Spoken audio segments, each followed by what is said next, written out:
हमेशा एक चीज जिंदगी में याद रखना कि पढ़ने वाले विद्यार्थी को कभी भी शंका नहीं होनी चाहिए, ना उसे आत्मसम्मान की परवाह होनी चाहिए। बड़ा आदमी होवे नहीं जिन्हें इज्जत जमायोड़ी होवे बिनो खतरो होवे कहीं था मैं कहीं बोलूं, हो सके चार जना कहीं कहे। लेकिन जब छोटे बच्चे होते हैं या पढ़ने वाले छात्र होते हैं, वो बिल्कुल बेझिझक बहते पानी की तरह होने चाहिए कि जहां पर कोई भी अवरोध प्रकट हुआ उन्होंने अपने अनुसार गति कर ली। ठीक है, विद्यार्थी हमेशा वैसा ही होना चाहिए, बेझिझक बेशंकालु। मुझे कभी शंके नहीं आते थे। मैं तो एक मारो लाइव उदाहरण बताऊं, आगोड़ई चौपटे के अंदर पहले के समय एक स्कूल चलती थी एमआर स्कूल, वहां मैं छोटा था तब पढ़ता था। दौंडनिया पोकर जी वकील साहब आयुड़ा होता बिन प्रोग्राम रे मैंने प्रोग्राम में बैठा। मुझे शुरुआत में ही गाने का बड़ा शौक था। हो सकता है मेरे पूर्वजों ने भगवान के खूब गीत गाए हैं।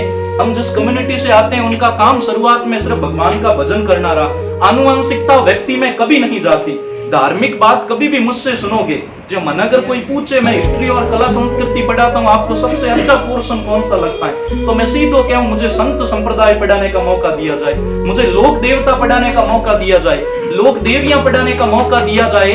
वहां से जो बात निकलेगी वो अंदर से निकलेगी, दिल से निकलेगी, तो वो हमेशा वो रिया करे। तो वहां पर मैं गाना गा रहा था आगोड़े चौपटे के अंदर, और मैं जो शुरुआत में लगभग 5-6 साल एक ही गीत गायो, ए मेरे वतन के लोगों।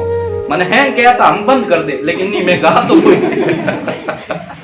ठीक है, एक ही गीत गाया तो गाता हूं गीत थोड़ो लंबो है। लास्ट में मैं राग भूल गो जन मैं माइक मत रोम दूंगो। मैं 15-20 मिनट माइक मत रोया।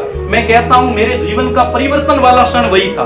ठीक है, मैं 15-20 मिनट रोयो क्योंकि स्टाफ होचियो कि हम पांचों हरुकारी 15-20 मिनट पूरे गांव और जितने भी सहपाठी थे उनके सामने रोया। लेकिन वहां से गाने की प्रतिभा वहीं से शुरू हुई। अगर मैं रोकर लोगों को हंसा सकता हूं तो बोल कर तो हंसा ही सकता हूं, इसमें कौन सी बड़ी बात होगी, उससे बुरा कुछ भी नहीं होगा। वहां से एक चीज समझ में आ गई कि मंच पर चाहे कहीं पर जाकर कुछ भी बोलना पड़े फिर रुकेंगे नहीं। ठीक है, और फिर प्रति क्षण कुछ न कुछ नई चीजें सीखते ही गए। जिंदगी सीखने का मौका है। एक गीत गा लूं, पद्माराम का लगा लूं, पक्की बात ठीक है कि आदमी मुसाफिर है, आता है जाता है, आते जाते रास्ते पे यादें छोड़ जाता है, यादें छोड़ जाता है।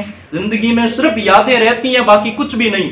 एक दिन आप बड़े भी हो जाओगे तब याद आएगा कि या तो वीडियो के दौरान हम जिंदा रहेंगे, या फिर कहीं न कहीं आपको याद आएगा कि कोचिंग में बैठकर आप गीत गाता, बाल सभा होती। यही समय क्षण है जो याद रहेंगे। एक बार पद्माराम ने तालियों